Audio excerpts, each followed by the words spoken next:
All of you, ladies and gentlemen, our God is good. And all the time, that's his nature. Give a loud clap. Twazze kwebaza Katonda n'okumusaba. Twazze kola ki? Kwebaza Katonda n'okumusaba. Era twagala tumusaba olwaleero atuwulire. Era twanukule.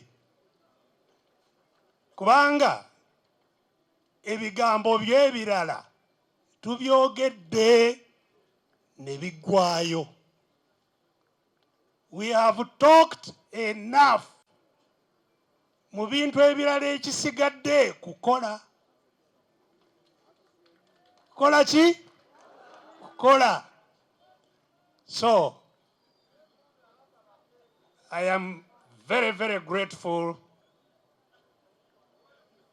to the National Unity Platform and you, President Robert Kyagulanyi, for hosting us today, this momentous occasion when we jointly pray for all these victims of gross human rights violations, and when we pray for our country. Thank you for hosting us today.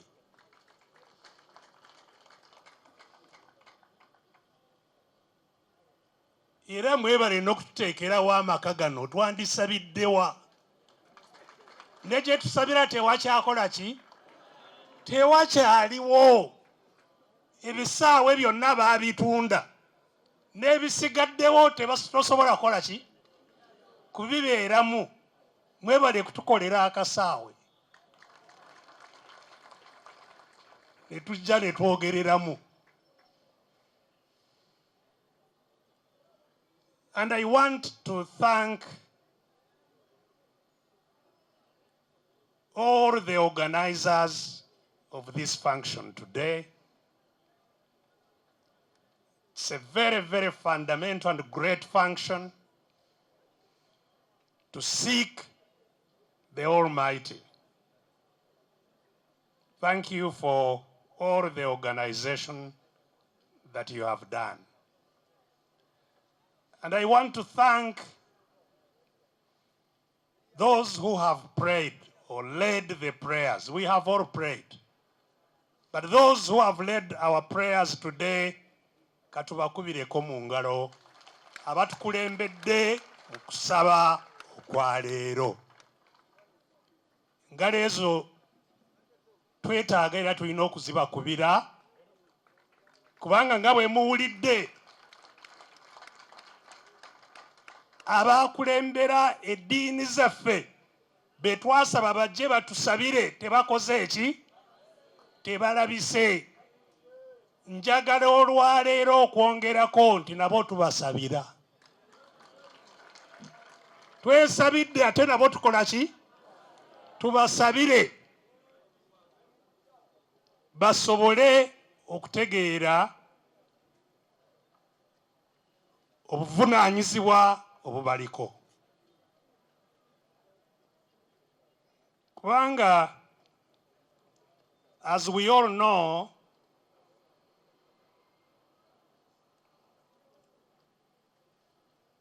the faith that we all profess in our different religions talks about the equality of humanity, of all human beings.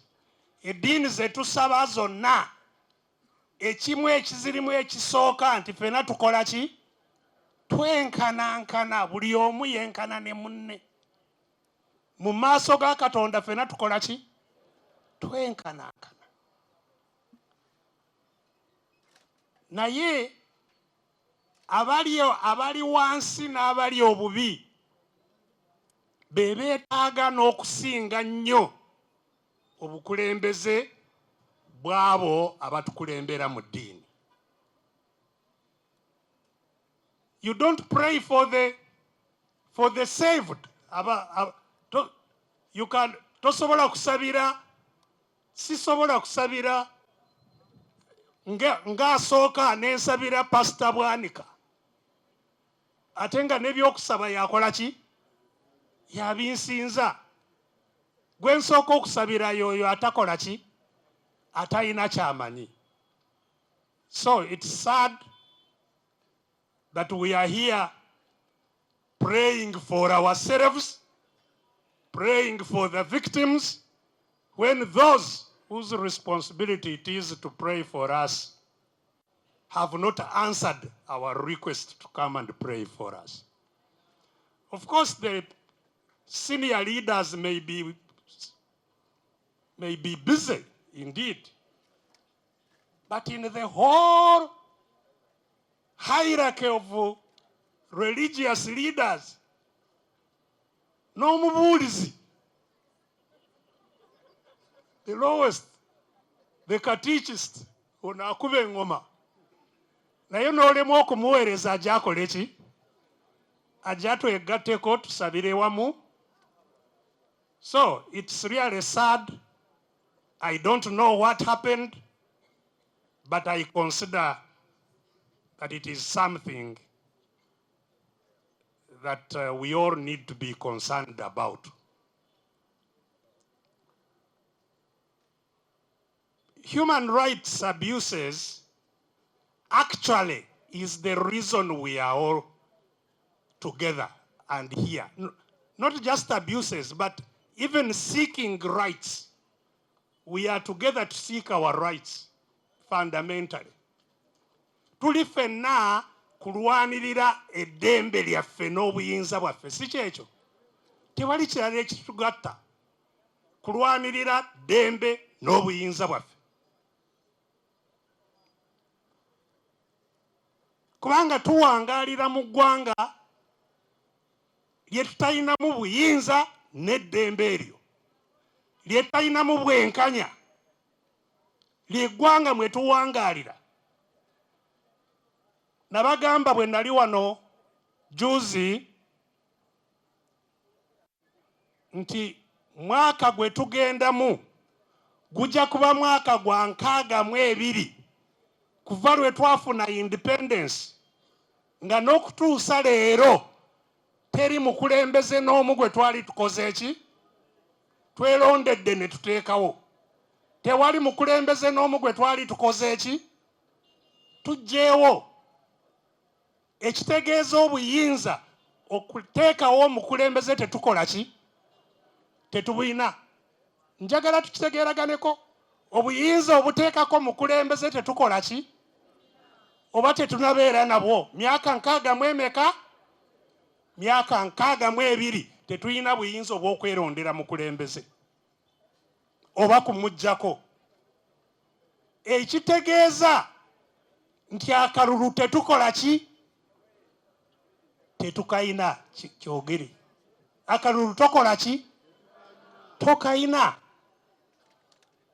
Singa twalinako emyaka 62 twali obadde tukakozesezza. Kalulu tetukola ki? Tetukayina. N'olwekyo tulwana tusobole kufuna ki? Akalulu ke tukozesa kufuna bye twagala, kusalawo kye twagala mu ggwanga.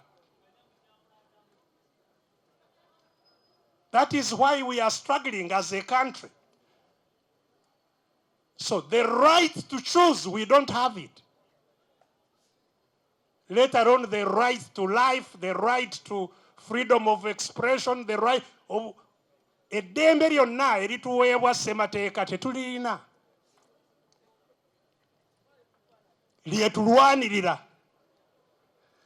Kati eddembe, njagala tutegeeragane, oba ffenna tulwanirira ddembe lyaffe. Eddembe lya buli muntu yenna, si lya kibiina. Simanyi tutegeeragana. Tulina ebitwawulamu mu bibiina, naye eddembe lye litugatta ffenna mu ki? Mu bibiina. Simanyi ntegeerekese. There are many things on which we don't agree as parties. But all of us desire, work for, or fight for our rights and our freedoms. Fenna obuvunaanyizibwa bwe tuyina. Era kye kitugasse wano. Rights are not partisan. Si kya kutwawulamu mu bibiina. Y'ensonga lwaki bannadiini bonna kibakakatako kulwanirira eddembe lya buli omu. Kubanga eddembe si byabufuzi. Nti byabufuzi bya kibiina. Ddembe lya buli omu. One archbishop baamutta. An archbishop was killed here. He was not a politician. So anybody can face what these people who were here faced. Buli omu asobola kubeera mu mbeera bwetyo. Ekitegeeza ffenna kitukakatako awamu. Si kya kibiina nga bannange bwe boogedde, wabula buli muntu yenna ayitibwa omuntu kimukakatako kulwanirira ddembe ly'obuntu. Bobanga, if you are a human being, you have a reason to fight for your right. Ate when rights are taken away, consequences are what we are experiencing. Eddembe bwe lituvaako ebiddirira bye bino bye tutunuulidde leero. Kubanga tetulina buyinza obusalawo, tetulina buyinza obubigaana, tetulina buyinza obubikyusa. Kati ekiddirira abalina obuyinza obwo okukola kye bakola ki? Kye baagala. Bakoze kye baagala myaka 62. Ebivuddemu buli omu abiraba. We are now living in a country which is a typical apartheid country. Uganda is under a system of apartheid. Ngeyali South Africa. South Africa, abazungu be balina obuyinza, abaddugavu nga tebakola ki? Nga tebalina. Ku nkomerero abaddugavu bonna babakungaanya ne babeerako be babakuumira ze bayitanga Bantustans. Ne babakolera ebifo mwe balina okuwangaalira. Nga tebalina ddembe lyagenda mu bifo ebirala. Apartheid nakati wano yetutambuza leero. Nga waliwo amasomero g'abaddugavu n'agaki? N'ag'abazungu. Waliwo amalwaliro ag'abaddugavu n'agaki? N'ag'abazungu. Nga abazungu ne bw'aba nga talina mulimu bamuwa ssente ezimulabirira asigale nga ali bulungi. Ng'ekiri wano olwaleero, that's exactly what is in Uganda today. Museveni superintends over a policy of apartheid. Abaddugavu mu South Africa baalwana myaka mingi okumenyawo apartheid, buli omu asobole kuba n'eddembe lya kugenda buli wamu, lya kufuna buli kimu naye nga abalala bwe bakyagala. Took them a big fight. So bassebo ne bannyabo njagala nkutegeeze okweddiza eddembe, to regain your freedom, to regain your rights, will not happen easily that somebody gives you. Tulina okulwana. Nga Abafirika, aba South Africa bwe bakola ki? Bwe balwana kumenyaawo enkola ey'obusosoze. Abali mu magye nti batutaase era bakole ki? Bawambe. Kubanga bwe bawamba, obuyinza buva kwawambye ne bugenda kwakola ki? Ku mulala akoze ki? Awambye. Tetujja kufuna emirembe era. Y'ensonga lwaki ne bwe twalwana ne tuwangula ne tuva mu nsiko ne tuwangula amagye agaali gatta abantu, era twatuuka ekizibu ne kisigala nga kikola ki?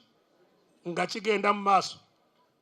Kubanga twawangula bawambye naffe mu kuwamba. Olwaleero twagala tuwangule abawambye mu kununula. kwennyini. Era nga kisobokera ddala ab'amagye ku luno be balina okutwegattako nga tugenda, be balina okukola ki? Ate nze njagala mbakakase, kubanga era nze ndi munnamagye, n'abalala banaffe bannamagye twogera nabo, bali bubi n'okutusinga. Waliwo ne yakyogeddeko wano, ne poliisi eri bubi kukola ki? Kutusinga. N'abalala bali bubi. So nabo era balinze tubalage ekkubo, nabo bakole ki? Batwegatteko. Tuleme kubatunuulira ng'abanaatukulembera mu lutabaalo luno.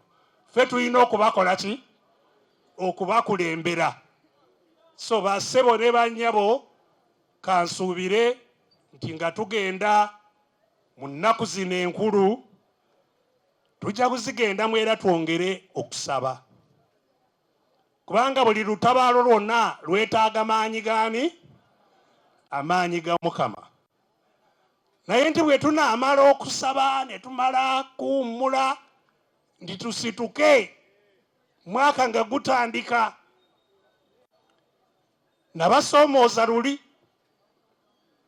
nti abaffe bajjajjaffe kyabatwalira myaka 62 okugoba abazungu. It took 62 years for our ancestors to free Uganda from British rule. They did not have telephones, they were not educated, but it took them 20 years, 62 years. Naye kati ffe abasomye, abalina amasimu, abawuliziganya, abalina social media, tuli ku Facebook wa. Guno omwaka ogusigaddeyo gwe gwa 64. Gwa 64. Bajjajjaffe era batuwangule nga bo bawangulira mu 62 nga tukyali wano. Situka tutambule. Situka tukole ki? Tutambule. Era nze olwaleero mbadde ngamba bannaffe bano, I've been telling my friends I'm now approaching 68 years. Our Bible, those of us who believe in the Bible, says our years are 70. Bible yegamba nti emyaka gyaffe giri 7. Bwe tuba n'amaanyi ewera 8, sobola okuweza 8. Okweyongera kuyita mu 8, mutawaana kubeerako. Era Mwami Museveni yeerimba okuggyako age limit kubanga waliwo etavaawo eyewaggulu. So kati nze nsigazizaayo emyaka emeka? Munyambe nve wano nga tuli mu ggwanga eryeyagaza. Ntalo ze tulwanye zonna tuve wano nga zikoze eki? Nga ziina ekivuddemu. Mwebale nnyo, mwebalire ddala. Njagala Christmas yonna mukole ki? Muwominge mu Christmas, muwominge nga bwe musaba. Omukama bampeera omukisa. Thank you for opening our eyes, Doctor. Sirekerawo kigamba bantu watugula amaaso kyovola naffe tugulawo amaaso g'abalala bangi. Watuyigiriza obutatya Museveni, twali tumutya. Naye watuyigiriza obutamutya era tetumutya yadde n'akamu. Kubanga gwe wali omumanyi, you knew him, you worked with him, and you give us confidence. We all feel like we know him. We know him for the hypocrite and liar that he is. Wamutulaga kati tumumanyi, tumanyi nti abayekera ate kati ffe be batuyita abayekera. Abasosoze mu mawanga ate kati be batuyita abasosoze mu mawanga.